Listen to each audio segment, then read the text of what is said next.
तो एनर्जी को डिफाइन करते हैं, तो एनर्जी क्या हो गया, it is the ability to do work. तो सिंपल तरीके में ना एनर्जी क्या है, energy is the ability, it is the ability to do work, to do work. याद ध्यान दीजिएगा ना, एनर्जी क्या है, ये एक एबिलिटी है, ये आपकी क्या है, एक क्षमता है, एक एबिलिटी है जिससे आप क्या कर पाते हो, आप इसको वर्क कर पाते हो। Energy is the ability doing work या टू डू वर्क, ठीक है। जिस क्षमता से, ठीक है, जिस एबिलिटी से आपने किसी काम को किया है, आपने क्या कहा, यहाँ आपको मेरी इतनी एनर्जी खर्च होगी, ठीक है। तो जनरली टाइप्स ऑफ एनर्जी जानते हैं, ठीक है, types of energies, types of energy तो बहुत टाइप्स की रहती हैं इस पर, लेकिन स्पेशली हम आपको 2 टाइप्स की एनर्जी पढ़ रहे हैं। फर्स्ट ऑफ ऑल नाम सुने आपने इसके, ठीक है, हाँ, एक क्या होगा आपका number 1, that is kinetic energy, इसको आप क्या कहोगे,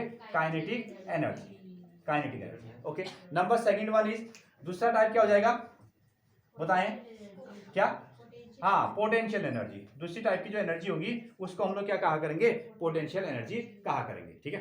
तो एनर्जी क्या है, आपकी एबिलिटी है किसी वर्क को करने की, जितनी एबिलिटी से आप किसी काम को करते हो उतनी एनर्जी आपकी खर्च होती है, और ये क्या है, ये आपके काइनेटिक एनर्जी है, और साथ में क्या होगी आपका पोटेंशियल एनर्जी, ओके। अगर आप इसको डेफिनेशन के फॉर्म में लिखना चाहोगे, काइनेटिक एनर्जी क्या चीज होगी, जब कोई भी ऑब्जेक्ट क्या है, मोशन पर है, कोई भी ऑब्जेक्ट क्या है, मोशन पर है, तो उसके पास में कौन सी एनर्जी होने वाली है, काइनेटिक एनर्जी। और कोई भी जो ऑब्जेक्ट अगर कहीं पर रुका हुआ है, ठीक है, स्थिर हो गया है, किसी पोजीशन पर है, तो उसके पास में जो एनर्जी होगी उसको हम क्या कहेंगे, पोटेंशियल एनर्जी कहेंगे। तो अगली हेडिंग आपकी लगने वाली है, that is kinetic energy.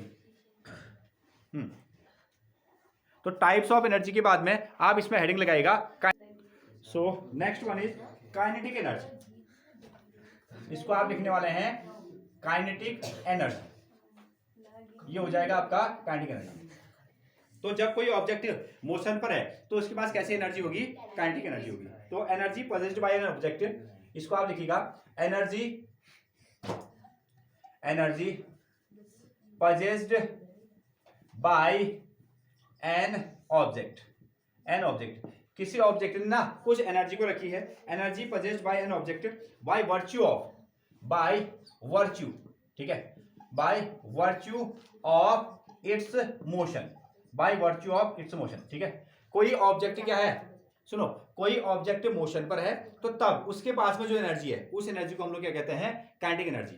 Definition, energy possessed by an object by virtue of its motion, इसके मोशन के कारण में जो एनर्जी है उसको नाम क्या है, काइनेटिक एनर्जी है।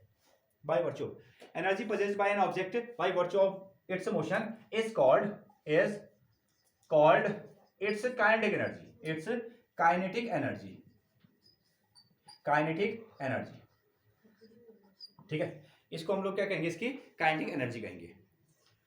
1 नंबर, ओके, काइनेटिक एनर्जी। तो सिंपली आप इसको क्या लिख दोगे, के ई से आप इसको डिनोट कर देते हो, के ई से आप इसको डिनोट करते हो, और ऐसे भी किसी भी फॉर्मेट में आप, और के ई ना, आप ऐसे भी इसको लिखते हो। देखो काइनेटिक एनर्जी के डॉट ई ऐसा भी लिख देते हो, और कभी आपको ई के ऐसा भी लिख देते हो, ठीक है, ये काइनेटिक एनर्जी का सिंबल हो गया।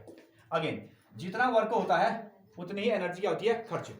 कितना वर्क किया, तो जवाब है जितना आपने एनर्जी कंज्यूम की होगी, खर्च की होगी, उतनी ही क्या होगी, एनर्जी खर्च होगी, ओके। दिस वन, तो वर्क का यूनिट क्या हो गया, जूल हो गया। तो वर्क का जो यूनिट होगा वही क्या होगा, एनर्जी का भी यूनिट होगा, ठीक है। तो यूनिट ऑफ एनर्जी कह दो, या आप यूनिट ऑफ काइनेटिक एनर्जी कह दो, दैट इज क्या लिखोगे इसको, ठीक है।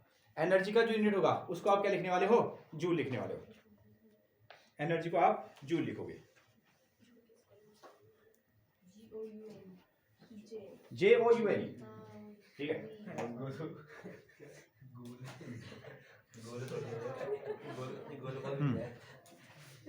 अगर हम इसको फॉर्मुलेट करें तो किस तरीके से लिखेंगे, देखिए m क्या है, ठीक है, m is the mass of object, mass of the object. याद ध्यान दीजिएगा, एक ऑब्जेक्ट है और उसके पास में क्या होगा, मास होगा, ठीक है। तो उसका मास कितना है, m है। अच्छा, उसको हमने क्या करा दिया, मोशन करा दिया। देखो काइनेटिक एनर्जी कब आएगी, जब ऑब्जेक्ट क्या कर रहा होगा, मोशन कर रहा होगा, तो उसके पास में क्या होगी, वेलोसिटी होगी। तो हमने कहा कि इसकी जो वेलोसिटी है, that is velocity of the object, इसको हम लोग क्या कहेंगे, velocity of the object, of the object, object की जो वेलोसिटी है वो v है। देन तब काइनेटिक एनर्जी का जो फॉर्मूला बनेगा, काइनेटिक एनर्जी कितना होता है याद है आपको, हाफ एम वी स्क्वायर। ठीक है, काइनेटिक एनर्जी का फॉर्मूला क्या बन गया, half M V square, half M V square. तो काइनेटिक एनर्जी का ये फॉर्मूला रहता है। अगर कोई ऑब्जेक्ट है जिसका मास है m, वो v वेलोसिटी से क्या कर रहा है, चल रहा है, मोशन पर है, तो उसके पास में काइनेटिक एनर्जी जो होगी हाफ एम वी स्क्वायर होगी।